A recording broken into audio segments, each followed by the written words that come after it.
Hello there and welcome back to Woodwork Journey. I'm Dean, and so if you saw my last video using this technique to make this plunge router into an above table router lift kind of vibe, then this hopefully will be even easier. Now I'll make sure that I leave links down below, but this has cost me about 30 quid and it might be the answer to all of my problems. I've not tried it yet, so I'm going to try it for the first time on camera, and we'll take it from there. Right, let me show you what I've got.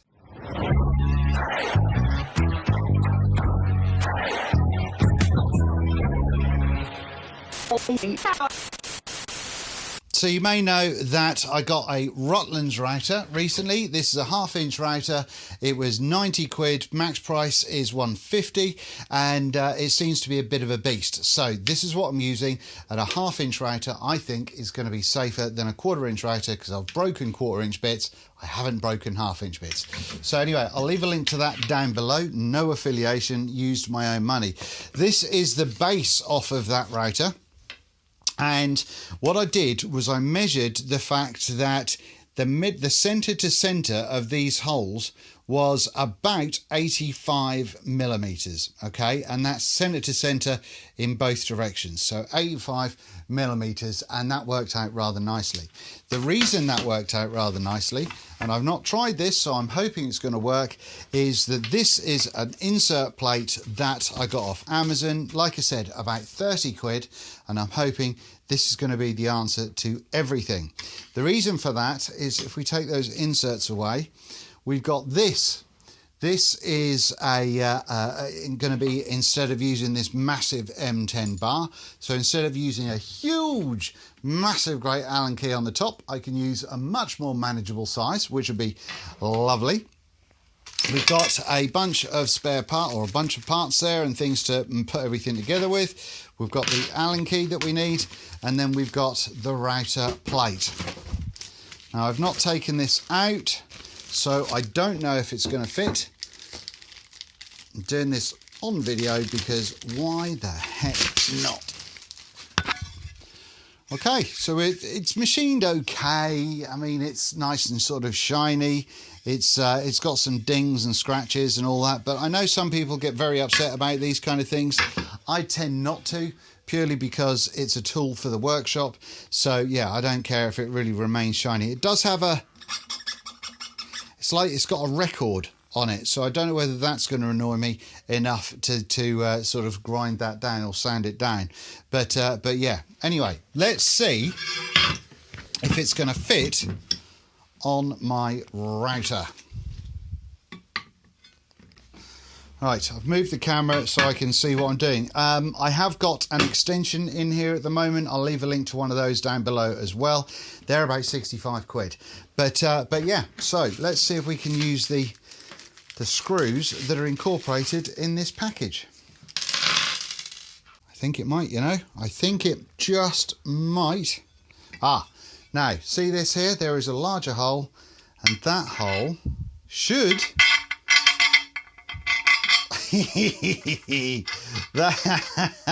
that should be a much bigger hole because that head needs to be recessed in there. It's not, but we can always make that bigger, so that's no big hoo-ha, but I am going to try and make sure it's in the right place. It's looking good so far. Well, that was fairly stress-free. I'm happy about that. That's not going to fit over my thingy, but we'll worry about that later. So, looking down, it looks as though this hole is actually going to be in the right spot. Let me show you. Right, so I've got a light going on underneath it, so we should be able to see straight down. And if the holes that I made last time are good, there we go. We can see all the way through to the light at the bottom. Okay, I've just taken the screws out because I think I've just realised where I said this hole for the Allen key was going to be too small because the head of the jobby couldn't fit in it. I think that the Allen key will, and so as long as this sits comfortably inside something, then the Allen key should be able to reach it through the table. Now, we've got a couple of, oh, this is nice as well. So this is the section that on my sort of home build version of it, I had to sort of bodge out. but this hopefully is going to fit this directly, which it does. So that's excellent. And so that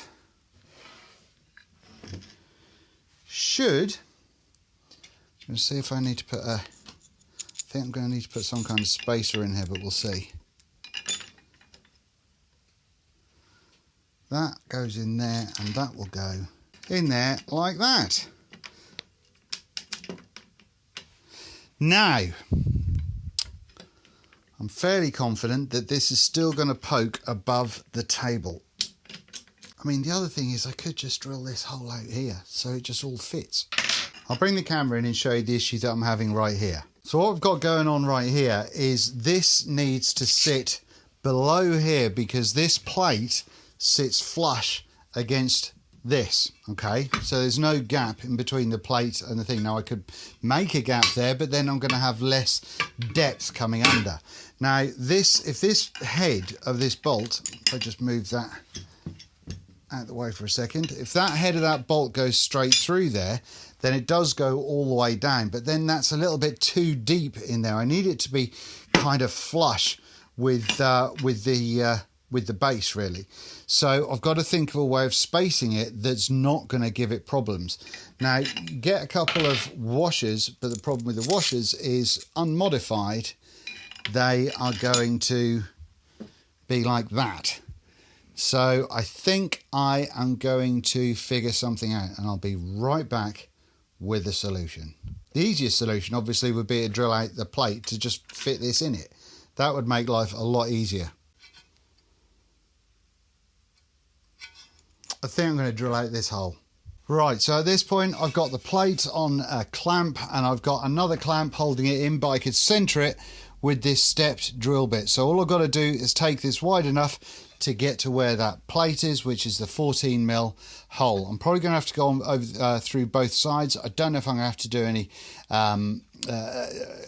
filing to finish it off, but we'll see.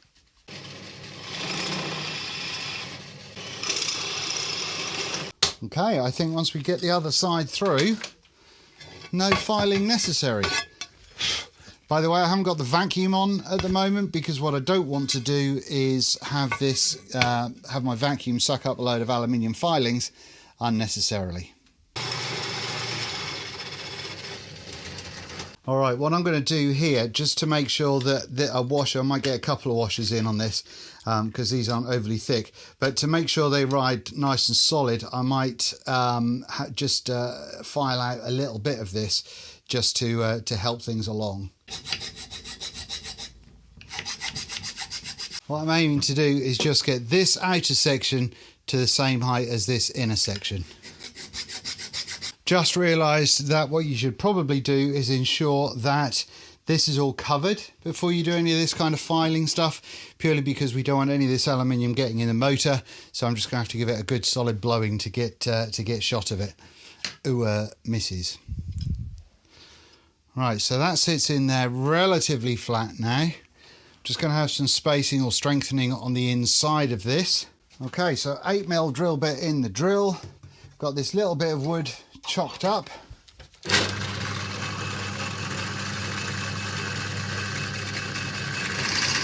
Right then, so with this, I could tidy it up I suppose, but I've just cut a notch out of there because there's a little sort of raised bit in there.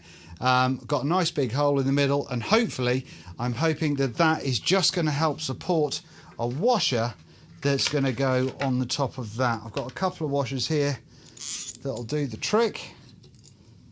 That should then go all the way through there like so, and then when we pop the plate on, that's sitting pretty flush. I think I can take this down just a touch more. Luckily, some P80 Smurdex mesh available from eBraces in the UK. Link in description. Friend of the show.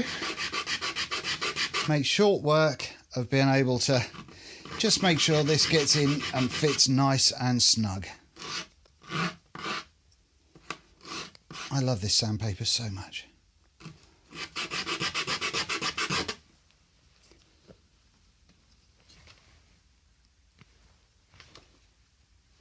think a touch more, and that will allow for the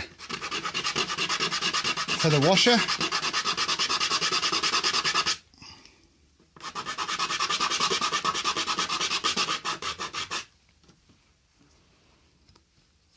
There we go. Oh, so close.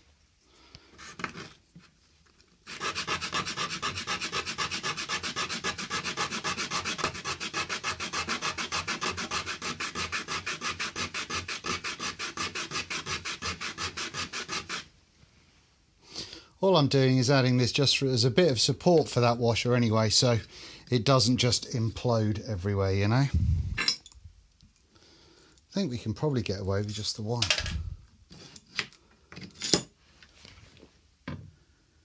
That looks pretty snug to me. Yeah.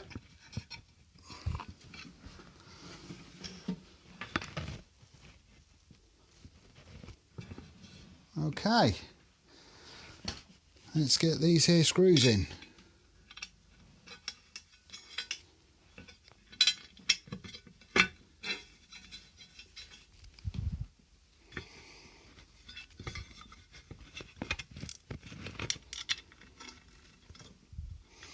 Okay, that Allen key hole is just a little snug, so that's probably the hole that I put in the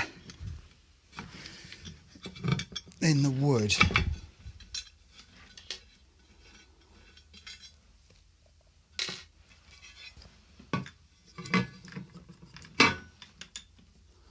There's a fair amount of movement there, so that should be okay. Let's pop the retainer in while we're doing this.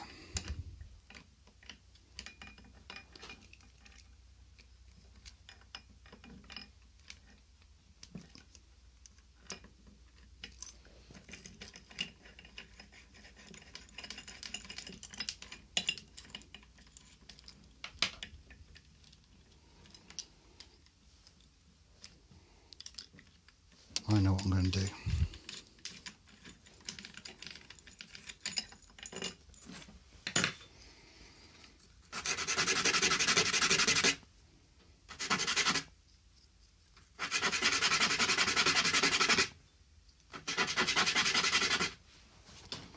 Just shape this a little bit, so hopefully we can get even closer to where we want to be.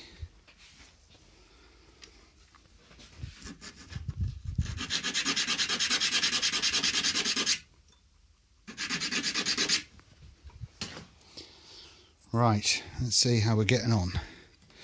I think that's going to be the ticket.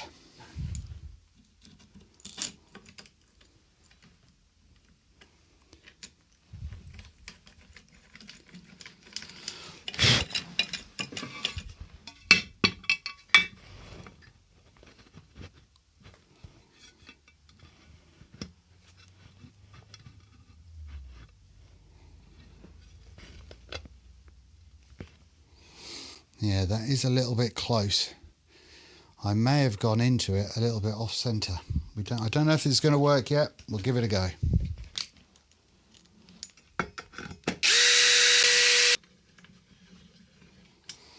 There we go. That looks like it's going to work. So we have had to do a little bit of adjustment on this plate. This hole could have been drilled out possibly a little bit further that way, but it's not causing any problems. So if I lift this up now, let's see if I can get this camera angle sorted out. Right, so if I lift this up and just suspend it, whoever misses, and then roll this down, we should see the weight of the router doing the business and going down, which it is. So yeah, fully below table now. So that, I think, is a success. I think what I can do is just make this hole a little bit sort of wider, but otherwise the fact that the router fits on here is fantastic. I will have to sort out these holes just because my extension isn't going to get through there, but no, otherwise for 30 quid I don't think you can argue on that. 90 quid for the router, 30 quid for that, and that is ready to go into a table, which will be on a video very soon. Oh, one thing I probably should highlight, there doesn't appear to be any screw holes or any kind of areas underneath this that will accept grub screws. To flatten it in a table, so we may have to sort of think about that when we get to that stage. But no, otherwise 30 quid, router plate, job's a good one.